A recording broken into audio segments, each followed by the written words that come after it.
우리는 지난 시간 예수님의 형제들이 이 유대인의 명절인 초막절에 예수님에게 형님, 이 명절에 한번 예루살렘에 올라가서 제대로 한번 능력을 한번 행해보고 그 많은 사람들에게 한번 제대로 인정을 받아봅시다 하고 권하는 것을 보았어요.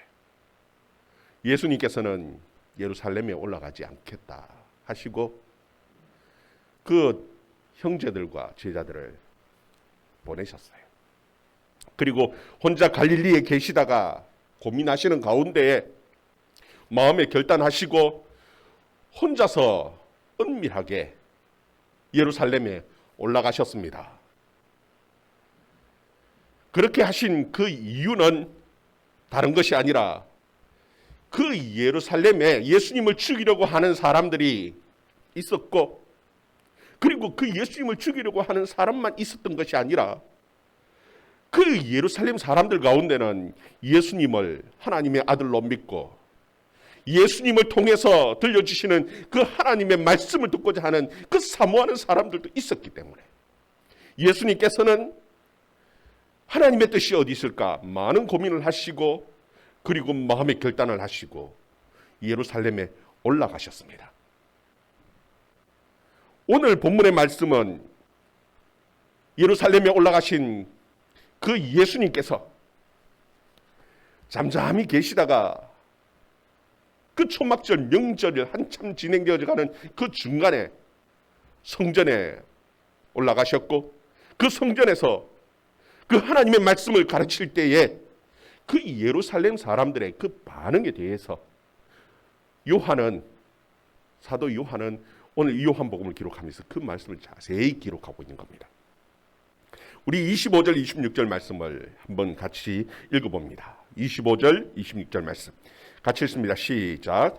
예루살렘 사람 중에서 어떤 사람이 말하되 이는 그들이 죽이고자 하는 그 사람이 아니냐. 보라, 드러나게 말하되 그들이 아무 말도 아니하는도다.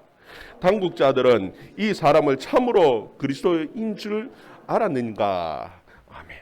여기 보면은 예루살렘 사람 중에 어떤 사람, 이 사람의 말을 통해서 우리는 두 가지 사실을 알게 되어집니다.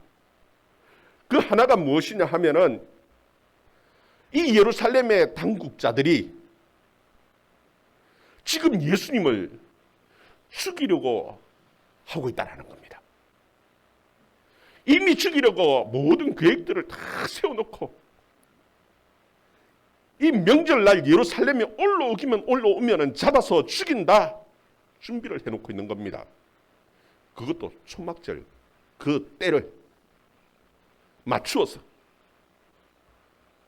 이 사실을 그 예루살렘에 있는 사람들은 다 알고 있는 공공연하게 알고 있는 사실입니다. 그런데도 불구하고 갈릴리 사람들은 모릅니다. 예수님의 제자도 모릅니다. 예수님의 형제도 모르는 겁니다. 그래서 예수님의 형제들은 이번 기회에 한번 형님 제대로 올라가서 한번 제대로 능력을 한번 나타내고 인정받아 봅시다. 그렇게 주장하는 겁니다. 그러나 예수님은 아십니다.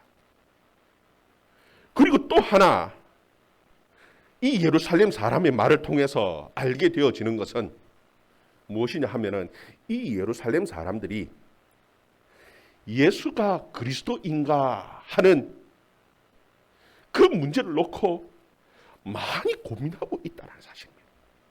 과연 그 예수가 정말 그리스도인가 아닌가? 여기에 많은 관심을 가지고 많은 사람들이 거기에 대해서 논쟁을 하면서 관심을 가지고 있다는 사실입니다. 예수님께서는 그 유대인들이 예루살렘에 올라가면은 잡아서 죽이고자 계획하고 준비해 놓고 있다는 사실을 이미 아셨습니다.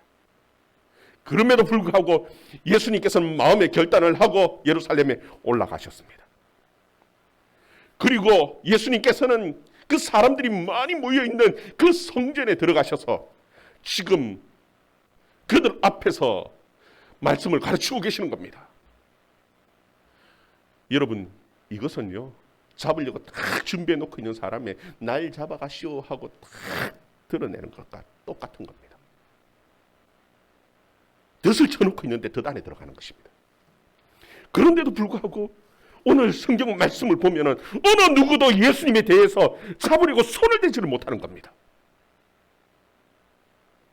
왜 그렇습니까? 여러분, 우리는 성경을 보다가 보면은 인간의 계획대로 되어지지 않고 인간이 준비한 대로 생각하는 대로 되어지지 않는 인간의 불가항력적인, 인간의 힘으로 할 수 없는 불가항력적인 그와 같은 힘이 작용하게 되어지는 것들을 우리는 성경 곳곳에서 보게 되어집니다. 예를 들면은 예수님께서 가버나움에 가셔서 가버나움 사람들에게 말씀을 가르치십니다. 처음으로 말씀을 전한 곳이 가버나움이었습니다. 근데 그곳에서 예수님께서는 가버나움 사람들에게 이방인들보다도 믿음이 적다라고 책망하셨어요. 그때 가버나움 사람들이 얼마나 화가 나고 분노했는지요. 예수님을 끌고는 절벽인대로 끌고 갔습니다. 예수님을 절벽에서 떨어뜨려 죽이려고 했습니다. 그 분노하는 마음에 절벽까지 끌고 갔는데 차마 어느 누구도 예수님 밀어서 절벽에서 떨어뜨리지를 못하는 겁니다. 예수님께서는 그 분노한 사람들 사이를 그냥 유유히 걸어서 빠져나오셨습니다. 손을 대지를 못하는 겁니다. 그리고 또 보면은 가늠한 한 여인을 잡아서 예수님에게 유대인들이 막 분노해서 잡아서 왔습니다. 그리고는 예수님에게 묻습니다. 이 여자를 어떻게 해야 합니까? 예수님께서는 너희들 가운데에 누구든지 죄 없는 자부터 돌로 치라고 말씀하셨습니다. 돌을 들고 그 가늠한 여인을 치기 위해서 분노하고 막 죽이려고 소리 지르던 그 사람들이 하나둘 돌을 던져놓고 다 사라져 버렸습니다. 여러분, 사람들이 다 생각하기를 무슨 생각을 하냐면 내가 계획을 잘 세워놓고 철저하게 준비를 하고 하면은 모든 것들이 내 계획한 대로 다 이룰 수 있을 것이라고 사람들은 착각을 합니다. 그러나 사람은 인생을 살다가 보면은 내 계획한 대로 분명히 준비를 잘 해놓았는데도 불구하고 내 생각하는 대로 내 계획하는 대로 되어지지 않는다라는 것을 때로는 너무나 많이 느낍니다. 도저히 인간의 힘으로 어찌할 수 없는 불가항력적인 그런 힘이 때로는 우리의 인생 가운데 이 세상의 일들 가운데 일어나고 있다라는 사실을 우리는 너무나 많이 경험하게 되어집니다. 여러분, 하나 확실한 것이 있죠. 우리 모든 인생은 내가 생각하는 대로 내가 원하는 대로 다 되어지지 않는다라는 겁니다. 이 세상에 자기의 뜻대로 계획한 대로 이룰 수 있는 분은 딱 한 분밖에 없습니다. 그분이 누구냐면 하나님입니다. 그래서 사도 바울은 에베소서 1장 11절에 뭐라고 하나님에 대해서 말씀하느냐 하면은 모든 일을 그의 뜻의 결정대로 일하시는 이가, 그렇게 하나님을 표현합니다. 여러분, 모든 일에 대해서 그 뜻대로 결정하고 그 일을 이룰 수 있는 이는 세상에 딱 한 분밖에 없다라는 겁니다. 그분이 누구입니까? 하나님입니다. 하나님 외에는 어느 누구도 자기가 생각하고 자기가 원하고 자기가 계획한 대로 다 이룰 수가 없습니다. 이 세상은 하나님의 뜻대로 움직여지기 때문에 우리가 할 수 없는 불가항력적인 온갖 변수들이 다 일어나는 것이 이 세상이라는 겁니다. 그래서 우리는 우리 스스로 고백할 수밖에 없는 것이 있습니다. 그게 무엇이냐면 하나님의 뜻이라면 내가 이 일도 하고 저 일도 할 수 있다는 겁니다. 여러분, 이것이 우리가 고백할 수밖에 없는 우리의 말입니다. 교만하지 마시기를 바랍니다. 겸손할 수 있기를 바랍니다. 하나님의 뜻이 무엇인지 분별하면서 하나님의 뜻을 쫓아갈 수 있는 저와 여러분의 삶이 되기를 주의 이름으로 축원합니다. 이 예루살렘 유대인들이 예수님을 보면서 과연 그리스도인이 맞는가, 그리스도가 맞는가 아닌가, 그게 대해서 많은 고민을 하고 논쟁을 합니다. 그런데 그들이 예수를 그리스도라고 믿지 못하고 인정하지 못하는 그 이유는 다른 것이 아닙니다. 그가 누군지를 안다라는 겁니다. 그가 어디서 태어났고 어디서 자랐고 그의 아버지가 누구고 그의 고향이 어딘지 그의 출신이 무엇인지 다 안다라는 겁니다. 이것이 그가 그리스도가 아닌 중요한 증거라는 거예요. 27절 말씀 봅니다. 27절 말씀 같이 읽습니다. 시작. 그러나 우리는 이 사람이 어디서 왔는지 아노라. 그리스도께서 오실 때에는 어디서 오시는지 아는 자가 없으리라 하는지라. 아멘. 여러분, 이 말씀 도대체 무슨 말씀이냐 하면은, 여러분 구약 성경에 보면은 예수님에 대해, 그리스도에 대해서 표현하기를 호련히 갑자기 임한다라는 겁니다. 여러분 말라기에 보면은 호련히 임한다. 요즘 번역에는 갑자기 임하시리니 그렇게 번역되어져 있어요. 갑자기 나타나신다는 겁니다. 그리고 이사야 64장에 보면은 64장 1절에 보면은 그 그리스도는 하늘을 가르고 임하신다라는 겁니다. 그리스도라면은 너무나 신비로운 존재여야 하는 겁니다. 그의 부모가 누군지, 그의 출신이 어딘지 알 수 없는 그 신비로운 인물이 갑자기 성전에 나타나서 그 하나님의 말씀을 가르치는 그 사람이어야만이 그리스도라는 겁니다. 그런데 예수님을 보니까 전혀 그런 것이 없습니다. 그의 부모가 누군지도 알고, 그의 출생지가 어딘지도 알고, 그가 자란 곳이 어딘지도 알고, 그에 대해서 너무나 잘 아는 신비로운 존재가 아니라는 것. 여러분, 사실 우리에게는 갑자기 임한 존재 맞습니다. 신비로운 존재 맞습니다. 여러분, 복음서를 보다 보면은 예수님의 출생에 대해서 말씀하시다가 중간에 어떻게 자랐는지에 대한 말씀도 없습니다. 그러다 갑자기 공생에 세례를 받고 하나님의 사역을 감당하는 그 일로부터 시작을 합니다. 그러니까 성경을 읽는 지금 하나님의 말씀을 받아들이고 믿으려고 하는 우리에게는 정말 신비로운 존재지요. 갑자기 임한 하나님의 아들 맞습니다. 그러나 유대인들의 시각에서 봤을 때, 유대인들의 입장에서 봤을 때는 전혀 신비로운 인물이 아닙니다. 갑자기 임한 인물이 아니라는 겁니다. 그래서 보통 보면은 어떤 사람의 이름을 지칭할 때 누구의 아들 누구 그렇게 성경에 기록하죠. 그런데 예수님에 대해서는요, 누구의 아들이 아닙니다. 나사렛 예수입니다. 항상 예수님을 지칭할 때에는 그 앞에 붙이는 호칭이 무엇이냐면 나사렛 예수입니다. 왜 나사렛 예수입니까? 그가 어디서 났고 어디서 자랐는지 우리는 다 안다. 너에 대해서는 우리가 다 안다라는 겁니다. 네 나사렛에 무슨 선한 것이 나겠느냐? 그 촌동네 나사렛 사람 예수가 나사렛 사람 예수라는 겁니다. 그 촌동네, 그 빈민촌, 아무도 알아주지 않는 그 나사렛 동네, 거기서 자란 그 예수, 그가 뭘 대단한 일을 하겠다고. 그래서 그 앞에 항상 이름에 나사렛 예수라고 호칭을 붙이는 겁니다. 그러니까 그가 그리스도일 수가 없다라는 거예요. 그에 대해서 예수님께서는 놀라운 비밀 하나를 말씀해 줍니다. 그 비밀이 뭔 줄 압니까?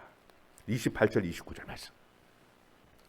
28절 29절 말씀 같이 읽습니다. 시작. 예수께서 성전에서 가르치시며 외쳐 이르시되 너희가 나를 알고 내가 어디서 온 것도 알거니와 내가 스스로 온 것이 아니니라. 나를 보내신 이는 참되니 너희는 그를 알지 못하나 나는 아노니 이는 내가 그에게서 낳고 그가 나를 보내셨습니다 하시니. 아멘. 여기 보면 예수님께서는 너희가 내가 어디서 왔는지 알지. 그래서 신비롭지 않다라고 말하지. 근데 중요한 것은 나를 보내신 이가 있다라는 겁니다. 근데 그를 너희는 알지 못한다. 여러분, 그가 누굽니까? 하나님입니다. 예수님께서는 지금 그 유대인들에게 뭐라고 얘기하냐면 너희가 하나님을 알지 못한다라고 얘기하는 거예요. 그러면서 나는 그를 안다라고 얘기를 하지. 어떻게 보면 유대인들이 들을 때에, 이 예루살렘 사람들이 들을 때 굉장히 기분 나쁜 얘기입니다. 왜냐하면 그들만큼 그 하나님에 대해서 잘 아는 사람이 어디 있다고. 근데 예수님께서는 너희는 그를 알지 못한다. 여러분, 여기서 안다라는 말이 너무너무 중요한 말입니다. 그리고 그 다음에 보면은 내가 그에게서 낳고 이 낳다라는 말이요, 너무너무 중요한 의미입니다. 여기에 예수 그리스도에 대한 비밀이 여기에 다 담겨 있는 겁니다. 이 한 절에, 29절 한 절에 다 담겨 있는 겁니다. 그 예수 그리스도에 대한 비밀이. 여러분, 이 안다라는 의미가 두 가지 의미로 쓰입니다. 하나는 지적으로 아는 겁니다. 또 하나는 관계적으로 아는 겁니다. 여러분, 제가 이 동네 이제 제법 오래 살다가 보니까 동네 사람들이 저를 대부분 다 압니다. 나가면은 아이고 사등교회 목사님 오셨네요 하고 인사를 합니다. 저 동네 입구에부터 아는 분들이 인사를 하지요. 그분에게 물으면은 사등교회 목사 안다 합니다. 근데 진짜 아냐? 그때는 물음표가 던져지죠. 제 딸이 저를 안다 하는 말이랑 그 동네 입구에 그 아저씨가 저를 안다 하는 그 알면 다른 알입니다. 제 딸이 나를 안다라는 것은 내 아버지야. 그 의미를 가지고 있죠. 저 동네 입구에 있는 그 아저씨하고 저하고는 아무 상관이 없습니다. 그냥 아는 겁니다. 그야말로 머릿속으로. 아, 저 사람이 사등교회 목사래 하는 아는 겁니다. 그걸 정말 안다라고 말할 수 있냐라는 거예요. 지금 예수님께서는 그들을 향해서 너희들이 정말 하나님과 아는 관계가 있냐라는 겁니다. 아무 상관없는. 왜요? 예수를 믿지 않으면 아무 상관이 없습니다. 하나님과 아는 것이 아니면 관계가 없는 겁니다. 예수님께서는 하나님을 아는 하나님의 아들이라는 겁니다. 근데 그 뒤에 보면은 내가 그에게서 낳고 그렇게 표현하죠. 여러분, 낳는 거랑 만들어지는 것은 다릅니다. 우리 사람들은 다 하나님께서 만드신 피조물입니다. 제가 저를 똑같이 닮은 인형을 만든다고 진흙을 다 이겨서 만듭니다. 제가 너무너무 솜씨가 좋아서 저하고 똑같이 생긴 것을 인형을 만들었다고 해서 저하고 똑같이 생겼다고 해서 내가 그 인형을 낳은 겁니까? 만든 겁니까? 만든 겁니다. 낳았다라고 표현하지 않습니다. 저하고 제 딸이 두 딸이 있는데 제 작은 딸이 동글동글하게 저하고 많이 닮았죠. 큰 딸보다 성품은 큰 딸이 저하고 많이 닮은 것 같은데 생긴 거는 작은 딸이 저하고 더 많이 닮은 것 같아요. 저는 저희 어머니하고 똑같이 판박이거든요. 신기할 정도로 판박입니다. 때로는 제 핸드폰에 얼굴 인식을 해놨는데 우리 엄마랑 저하고 야도 착각을 할 만큼 저희 어머니하고 닮았거든요. 그런데 낫다라는 그 의미 속에는 때로는 좀 닮지 않았다 하더라도 그 의미 속에는 본질적으로 똑같다라는 겁니다. 제 딸이랑 저는 본질적으로 똑같은 또 하나의 객체입니다.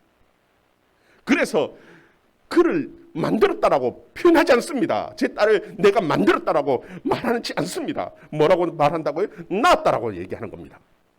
왜요? 본질상 똑같기 때문에. 흙으로 만들었는 그 인형은 내가 낳았다라고 말하지 않습니다. 뭐라고 한다고요? 만들었다고 얘기합니다. 왜? 본질상 다르기 때문에. 낳는 거랑 만든 것은 다릅니다. 지금 예수님께서는 하나님에게서 낫다라는 겁니다. 낫다라는 것. 만들어서 세상의 모든 사람들은 다 피조물이지만 예수님은 피조물이 아닙니다. 하나님과 본질상 같은 하나님이십니다. 그래서 하나님의 아들이라는 겁니다. 여러분, 이것이 예수님께서 그들에게 말씀하시는 가장 명확한 하나님의 아들에 대한 말씀입니다. 증거입니다. 그런데도 불구하고 그들은 깨달을 수가 없죠. 믿을 수가 없죠.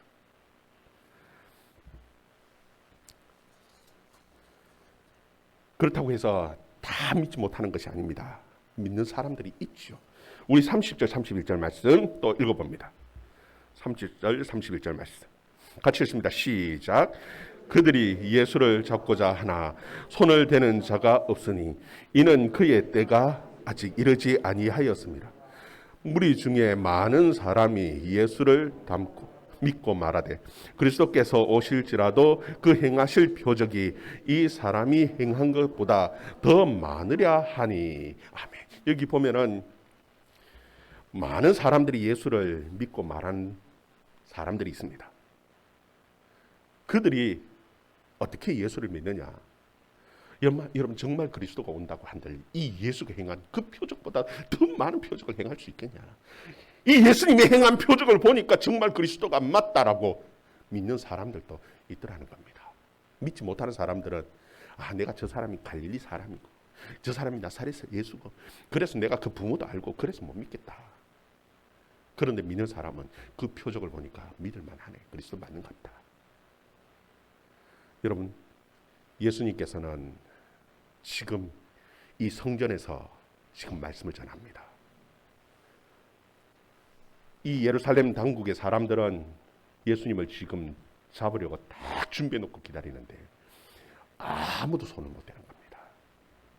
그 이유에 대해서 요한은 뭐라고 설명하느냐 하면 30절에 보면 그들이 예수를 잡고자 하나 손을 대는 자가 없으니 이는 그의 때가 아직 이르지 아니하였음이로라. 아직 때가 이르지 않았기 때문에 준비는 다 해놓고 계획 다 해놓고 지금 예수를 잡아서 죽이려고 하는데 아무도 손을 못 대는 겁니다. 여러분, 지금 요한은 하나님의 때에 대해서 말합니다. 이것은 요한의 생각이라기보다는 제가 봤을 때는 예수님의 말씀, 그 말씀을 인용한 겁니다. 요한복음 9장 4절 말씀 찾아봅니다. 띄워주세요. 요한복음 9장 4절. 예. 안 되면은 찾습니다. 9장 4절. 같이 읽습니다. 시작.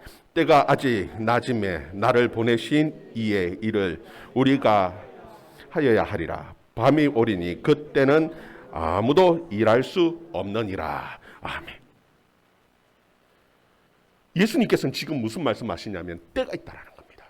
어떤 때가 있다고요? 낮의 때가 있고 밤의 때가 있습니다. 낮의 때는 일을 할 수 있는 때입니다. 낮의 때는 악한 자가 함부로 해야 할 수 없는 그런 때입니다. 지금 예수님께서 이때까지 고민하신 것이 분명히 예루살렘에 올라가면 나를 죽이려고 하는 자가 있다는 것을 알면도 불구하고 고민하시고 올라가신 그 이유는 아직도 낮의 때라는 겁니다. 여러분, 낮의 때는 악한 자들이 해야 할 수 없는 그런 때라는 거예요. 그래서 마음껏 일을 해야 하는 그 때야. 아직 때가 이르지 않았습니다. 어느 때입니까? 밤의 때가 온다는 겁니다. 그때는 악한 자들이 예수님을 잡고 예수님을 채찍질하고 온갖 모욕을 주고 십자가에 못 박을 그때가 온다는 겁니다. 예수님께서는 그 낮의 때에는 일을 해야 한다라고 말씀하시죠. 여러분, 이것은 예수님에게만 있는 때가 아닙니다. 우리의 인생 가운데도 우리 교회 안에도 낮의 때가 있고 밤의 때가 있습니다. 우리의 지혜는 지금이 밤의 때인지 낮의 때인지 분별하는 것이 너무나 중요합니다. 하나님께서 우리에게 일할 수 있는 그 기회를 주셨다라면, 우리에게 일할 수 있는 시간을 주시고 건강을 주시고 그런 기회를 주셨다라면 일을 해야 합니다. 왜? 낮의 때이기 때문에. 그런데 일할 수 없는 때가 분명히 옵니다. 언제입니까? 밤의 때에. 그래서 그때는 일을 하는 것이 아니라 하나님 앞에 또 엎드려서 기도해야 할, 그 겟세마네 동산에서 제자들을 깨워가면서 지금은 밤의 때고 기도해야 될 때라고 건면하면서 기도해야 될 때도 또 온다라는 겁니다. 여러분, 주의 때를 분별하면서 주의 일을 감당할 수 있는 저와 여러분이 되기를 주의 이름으로 축원합니다. 세상을 두려워하지 마시기를 바랍니다. 낮의 때에는 악한 자들이 절대 해할 수 없습니다. 왜? 하나님의 그 계획대로 이 일은 이루어지기 때문에 그렇습니다. 너무 두려워하지 않는 주의 백성들 되기를 주의 이름으로 축원합니다. 믿음으로 주의 일을 감당하는 신실한 주의 성도들 되기를 주의 이름으로 축원합니다. 기도합니다.